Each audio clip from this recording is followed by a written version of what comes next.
Salut, c'est Julien, bienvenue dans cette nouvelle émission. Aujourd'hui, direction Francfort, on va aller visiter la Ambient Fair. Donc la Ambient Fair, c'est une foire internationale où il y a à peu près 5000 exposants qui viennent de 90 pays différents sur une surface d'exposition de 300 000 m², donc c'est assez conséquent. On va aller voir un petit peu ce que ça donne et puis je vais vous donner mon avis en comparaison avec la Canton Fair ou avec d'autres foires où j'ai pu me rendre. Je vous emmène avec moi, c'est parti.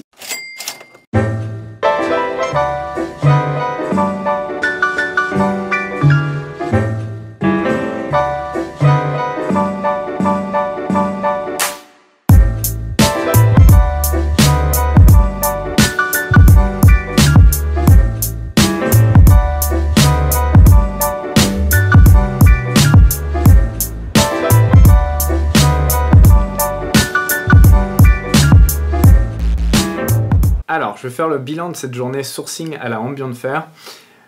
Déjà, je vais vous dire un peu ce qu'on peut trouver comme produit à cette foire. Donc, majoritairement, vous trouvez des produits dans ce qui est déco, objets, tout ce qui est pour la maison.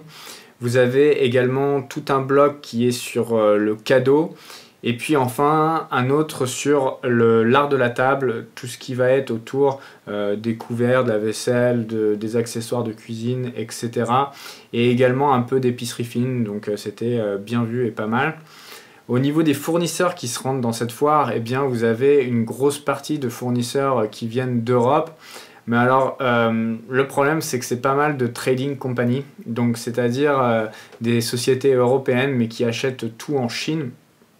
Et donc, vous vous retrouvez à avoir à peu près des copies des stands de la Canton Fair, sauf que les vendeurs sont des vendeurs européens et les prix sont 40% plus élevés.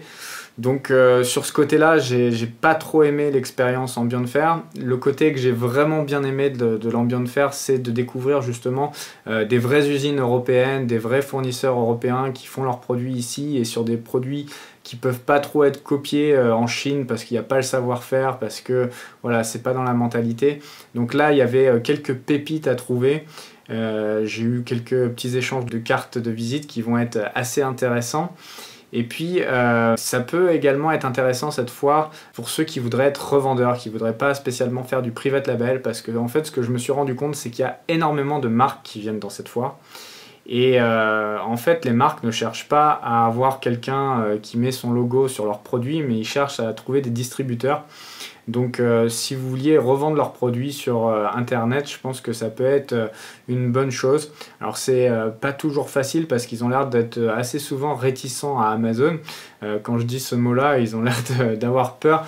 Je sais pas, il doit y avoir des conflits, des gens qui doivent vraiment mettre leurs produits à pas cher. Ils ont dû avoir des mauvaises expériences, je sais pas pourquoi.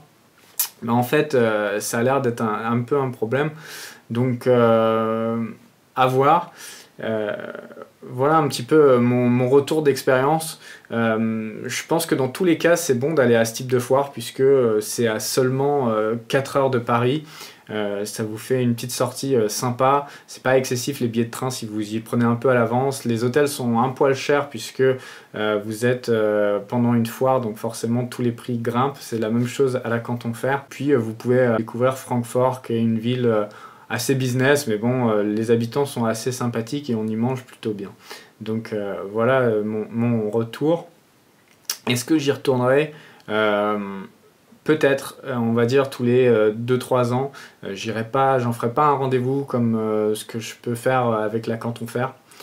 Et donc voilà, et la prochaine Ambient Fair, pour ceux qui voudraient, c'est en février l'année prochaine. Pour ceux qui voudraient sourcer des produits avant et des produits manufacturés en Chine, eh bien, il va y avoir dans à peine 2 mois la Canton Fair. Je vais vous mettre un lien sous la vidéo puisque j'organise un mastermind là-bas. Pour ceux qui seraient intéressés de venir sourcer à mes côtés, eh bien, je vais offrir la possibilité à 3 à 5 personnes maximum de venir.